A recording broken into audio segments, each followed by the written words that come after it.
Hey there, my friends. It's Deb, and I am really, really excited to come to you today to talk to you a little bit about this concept. It's a brand new year. It's 2026. We've just flipped the calendar page over to this new year, and it's arrived, right? And so some of us might be thinking, gosh, where in the world did 2025 go, right? Sometimes we find ourselves saying that year after year, don't we? We think we have time and we think we have plenty of it. And then all of a sudden, poof, it just keeps moving and it's gone. And we're into another year and you're like, what in the world, right? Today, I want to talk to you about a subject that I think affects every single one of us. And that is how we choose to live out our 168 hours every week. Okay. AKA time management. But I'm going to talk to you about this because I don't think it's actually management. We'll talk about that here in a second. What I'm going to do tonight, I'm going to talk to you about 3 different tools that are vital, I believe, to incorporating into our life, which will be pivotal to our success. All right. Let's start out, first of all, in hearing from our founder, Mary Kay Ash, and let's find out what she thinks about this subject in her book, You Can Have It All. So it is her chapter 5 called A Matter of Time. So let me share this with you briefly. We're not reading the whole thing, just a little piece of it. Some people accomplish so much more in a day than others do. It's as if these high achievers had twice as much time at their disposal. Over the years, I've observed that nearly all high achievers know how to make good use of 1,440 minutes in each day. In contrast, other people seem to do things in slow motion. I think this is the type of person Groucho Marx was talking about when he said, quote, either this man is dead or my watch has stopped, unquote. She had such a sense of humor, didn't she? Mary Kay says, I've always tried to manage my time. Some people may even think I border on being fanatical. I suppose this resulted from those years of being a single working mother with 3 small children. Back then, a day was never long enough to get everything done. Sometimes I felt as though I woke up in the morning already behind schedule. So out of necessity, I developed some good time management habits. My survival and that of my children depended on it. She continues to say, I used to clock how long it took me to do certain things every day. And then I'd look for ways to do them in less time. I'd compete with myself against the clock on more efficient ways to put on my makeup, prepare meals, clean the house, etc. All right.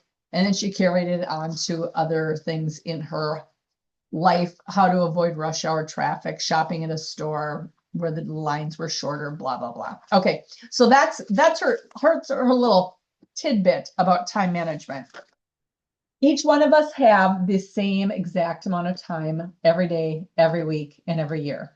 The key, my friends, is how we choose to spend our time. How we choose to spend our time. So this topic is not necessarily about managing time, but rather about managing ourselves. Okay?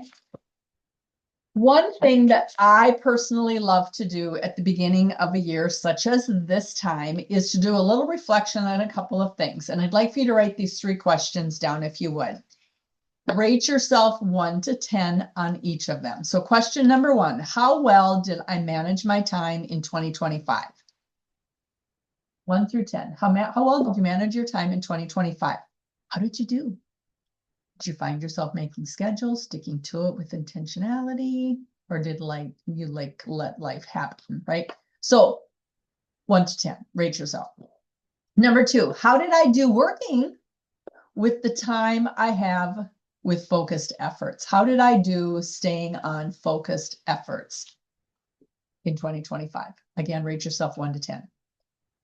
Number 3, how did I do staying connected and committed to my year-long vision? How did I do staying connected and committed to my year-long vision? 1 through 10. Okay, so there's the little reflection time. The truth that I want to anchor us into today is this. Generally, most of us do not have a knowledge problem. We have an execution problem. The difference between those who feel overwhelmed and those who feel confident comes down to how intentionally they use their time. All right. So we all know what to do in our Mary Kay business, like income producing activities like booking, following up, holding appointments. What I want us all to recognize is this. Time management is not about doing more. It's about doing the right things on purpose, consistently. The gap is not knowing what to do, because we know that, right? It's doing it consistently. And that is the key. All right. That is the game changer. And until we figure that out, really, truly, nothing changes. Nothing changes. So here's the good news. It's the beginning of January. It's a new beginning. Mary Kay has already given us some incredible tools. And so I'm actually going to show you today how to use them so that your business works for your life and for your vision and your goal, not against it. Okay. So I'm going to throw out a concept first to your brain that might be a little weird because it's the beginning of the year. It's so easy to set a 2026 goal, a goal for the year. But what if we start 2026 by dividing our year into pieces? So not focusing entirely on your goals for the entire year, which can be sometimes a long deadline that can create delay, excuses, procrastination, maybe some doubt creeping in. And then somehow, somewhere along the line of this whole process, you let go of your goal for the year and it's like poof, gone. Okay. So instead of thinking in year mode, I want to encourage us to think in 12-week chunks. Again, maybe a new concept for you, but consider this. A shorter time period creates more of a sense of urgency, which creates focus, which can eliminate the excuses, the procrastination, etc. Are you following me? So, example, I'm going to show you this. This is my 12-week year focus. Okay. So it's like a January, February, March, April, May, June, July, September, October, November, December. Okay. And actually for us in Mary Kay, this first chunk, really the end of February, which is an 8-week chunk, is really a good cutoff because that's your end of cutoff qualifications for career conference recognition. Okay. So just know that January, March, or January, February, whatever you choose to do. All right. Each of you you can get that handout on those docs and the Deb's boards on our All-Star page. Contact me. Okay. But I would like for you, for each of these squares, starting with the first one, I'd like for you to identify 2, maybe 3 meaningful goals, Mary Kay goals. And again, it's not a lot, right? Keep this simple. Goals that would bring you the most joy when you've got maybe it's getting into your red jacket. Maybe it's adding 10 or 50 new skincare customers. Maybe it's donning the beautiful pink director jacket. But to identify those 2, maybe 3 goals for each of those little chunks, starting with the first one. Once you know that, you can identify the weekly actions that are going to guarantee progress for you. So the first tool, we have 3 tools I told you we're going to talk about. The first tool is a form that clearly defines the activity which leads to growing your business. And that is called a monthly income producing activity form sheet. It's tracking your income producing activities, AKA short for IPAs. All right. IPAs. One of the biggest shifts that you can make for your business is tracking your IPAs. They are simply activities that lead to income, to bookings, to recruiting. And for us in Mary Kay, it's new contacts, it's booking, it's selling, it's holding appointments, it's following up, it's getting new leads, it's sharing the opportunity, having a coaching call with your director every week. And here's what's cool. You get to choose the level you want to work your business. This example is 4 weeks and it's part-time, full-time, or leadership bound. So 5 IPAs a week if you're part-time, 10 if it's full-time, and if you're leadership bound, you want to be doing 15 every week. All right, it's simple. It's that simple. By using this, my friends, tracking removes emotion, which removes the guesswork, and it also builds your confidence. Remember, we can't control the outcome, but we certainly can control the activity. If you consistently do the activity, the results will follow, I promise you, okay? So instead of being in a place where you're frustrated and like, why isn't this working? Why is it, whatever, ask yourself, how many IPAs did I do today? How many IPAs did I do this last week? All right, so get back to activity-focused tracking, all right? When you focus on the activity, trust me, the momentum will always follow. Tool number 2, you ready?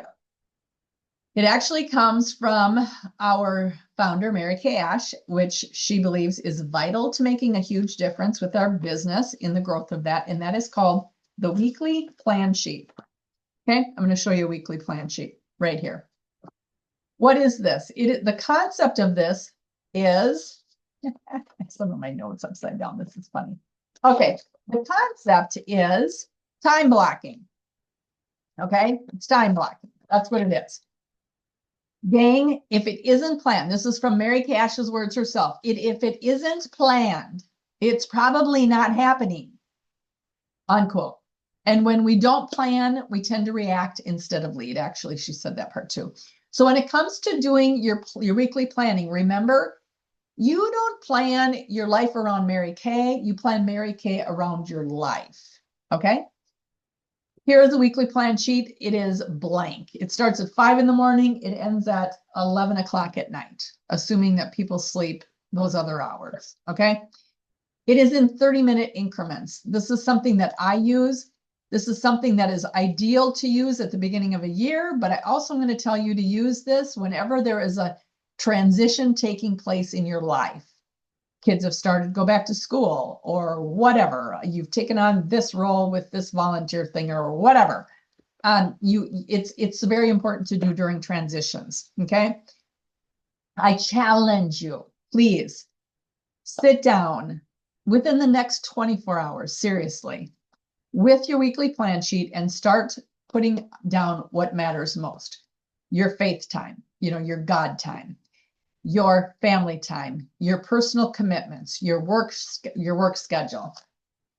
And then what I'm going to recommend is that you color code them. Okay, so you have spiritual time, God time, you've got your work in there, you've got family time in there. And then once you've got that filled in, you can ask yourself where you're going to schedule your Mary Kay business. When am I available to work this business? Where can I squeeze in 15, 30 minutes, an hour, whatever it is? When am I able to see faces this week? Where will I time block my income producing activities? Keep in mind that a well-planned 2 or 3 or 5 hours can produce way more results than 10 or 20 hours that are totally scattered. This here brings clarity, it brings peace, and it gives you, again, confidence when you wake up each day knowing exactly what you're working towards, okay?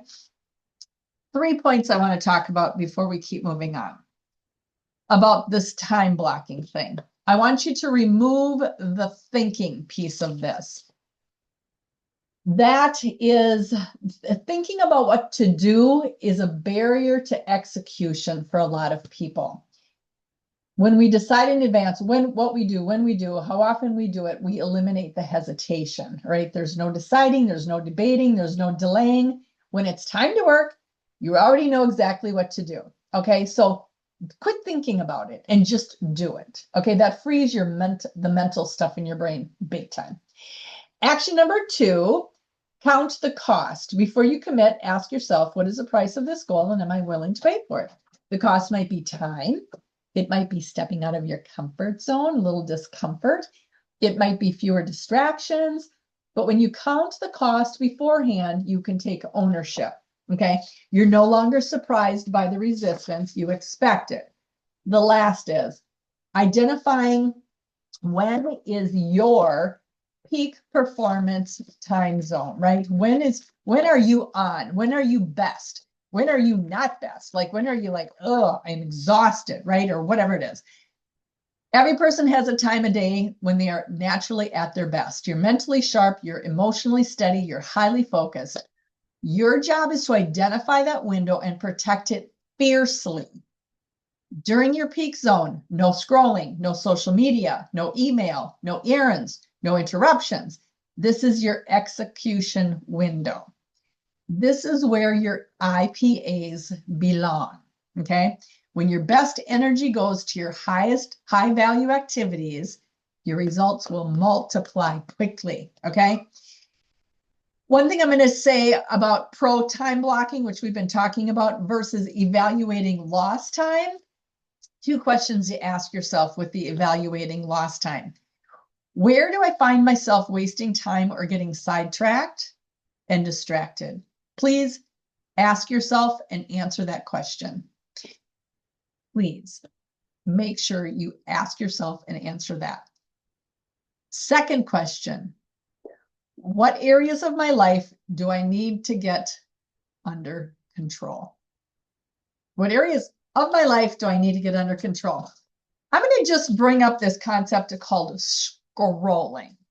Scrolling, we all know what it is. It has to do with these silly things right here, right? I have lights that are flickering. That's interesting. All right.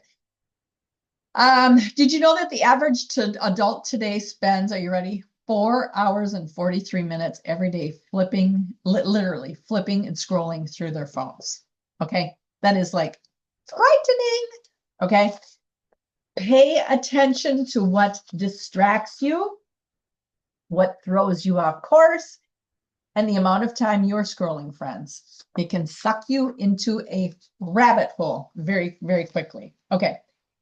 Tool number 3. Are you ready? Tool number 3. It's the 6 most important things list. And I know you've heard of this before, but let me just share with you some thoughts from Mary Kay on this. And then we will be wrapping up here very quickly. All right, so hang tight with me. All right, so I'm going to the next page in the book about the most important list. Okay? Let me give you the synopsis how this came to be, because it is truly one of the most powerful habits you can develop. Back around the turn of the century, this guy by the name of Ivy Lee, he was this efficiency expert, approached Charles Schwab, who at the time was president of the steel company. And he said, I can increase your people's efficiency and your sales if you will allow me to spend 15 minutes with each of your executives. How much is this going to cost me? He said. Nothing, Lee said, unless it works. And after 3 months, you can send me a check for whatever you feel it's worth to you. So Schwab says, deal. The instruction was simple. He says to everybody, I want you to promise me that for the next 90 days before leaving your office at the end of the day, you will make a list of the 6 most important things you have to do the next day and number them in order of importance. That's it, they said. He said, yes, that's it. So 3 months later, Schwab studies the results. He was so pleased with the results, he gave Lee a check for $35,000. And this was like when, pay was like $2 an hour or something. I mean, it was a huge amount of money.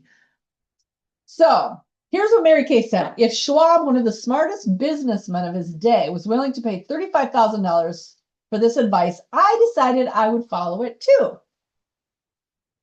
Ever since, I've made my own daily list of the 6 most important things I have to do. Writing this list is one of the smartest things I ever learned to do. I believe in it heart and soul. Each night I put together my list for the following day. If I don't get something on my list accomplished, it goes on the next day's list. I put the hardest or the most unappealing task at the top of the list. This way, I tackle the most difficult item first, and once it's out of the way, I feel my day is off to a great start. Mary Cash just said then, the beauty of lists is they require you to write things down. When something is written down, it becomes very tangible. And then let me see what she says here. It's a matter of discipline, she said, but once you work it into your routine, you'll wonder how you ever got along with it. She said, try it for 90 days and see for yourself. So, sixth most important thing. Every evening, ask yourself, what are the 6 things that will make tomorrow a win for my Mary Kay business? And I'm saying not 10, not 15, 6, just 6, okay? Why? Because if everything is important, then nothing is important, all right? Your 6 most important things should be meaningful. They should be intentional, not busy work, okay? Not, I need to label this or whatever it might be. Note that some of them are going to be tasks and some of them are also going to be results. It's not just effort that you're writing down on a 6 most important list. By limiting your focus to the 6, your productivity is going to go up and your overwhelm is going to go down. So start your day knowing what it looks like, okay? Lastly, putting this together, we have 3 tools. Your weekly plan is the roadmap to time blocking, your 168 hours. Your 6 most importance list keeps you focused daily. And then your IPA tracking shows you where your income is coming from. All right. Success in Mary Kay, my friends, is not about being busy. It's about being intentional. And when you lead your time, your confidence grows and so does your paycheck. My challenge for you, I would like for you to follow this for 7 days. Okay. And see where this goes. Just complete your weekly plan sheet. Do your 6 most important things for 7 days in a row. Track your IPAs every day. At the end of the week, ask yourself what worked, what felt lighter, what produced income. And then repeat it again and again and do it another week and another week and another week and stay on it. Okay. I'm going to close with a cute thought. It's a little story. It's called Most Important Meeting. And it goes like this. A busy woman scheduled appointments for everyone else. Clients, meetings, loved ones, but never herself. One day she blocked 1 hour labeled important meeting. And she set a timer on her phone every day for the same time to remind herself. When the reminder popped up, she closed her door and spent the hour praying, resting, and planning. When asked who the meeting was with, she replied, "The most important person I needed to meet today, me." Here's the lesson. If you don't value your time, no one else will. So thank you for showing up and watching this video today. I can't wait to see what a shift by using these 3 daily weekly tools we'll be doing to grow your business the next 12 weeks and beyond. Have a blessed night, and I cannot wait to hear your results. Bye.